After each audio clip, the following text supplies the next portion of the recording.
या जोर से बोलो थोड़ा। Performance performance, performance. उसके बाद कीबोर्ड, कीबोर्ड, इसको क्लिक किया और यहाँ आएगा ये फोनेटिक, फोनेटिक, फोनेटिक। हाँ। इसको फोनेटिक क्लिक करके इसको ओके कर देना, ये ओके। ओके, अब आप खोलोगे इसमें फाइल कोई भी, हाँ। अब अल्फ की जगह अल्फ और बे की जगह बे लिखा जाएगा। अच्छा, ये आप देख सकते हो। इसमें आएगा आपको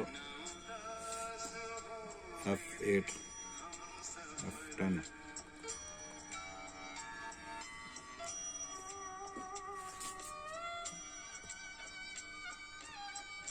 ये आ गया ना अल्फ, हाँ, अलिफ।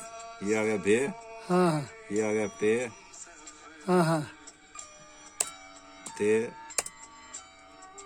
टे, टे, से, हाँ।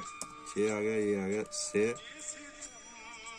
जीम, एच पर लिखो, एच, एच को लिखो ना। हे, हाँ जी, एच, अच्छा आ गया ये, हेड चुशुम, हाँ, हे, हाँ, ठीक आ गया जी। आ गया खे, हाँ, ये आ गया शिफ्ट करके के, खे, ताल, हाँ। दाल, शुक्रिया जनाब। जाल, रे, रे, बस शुक्रिया।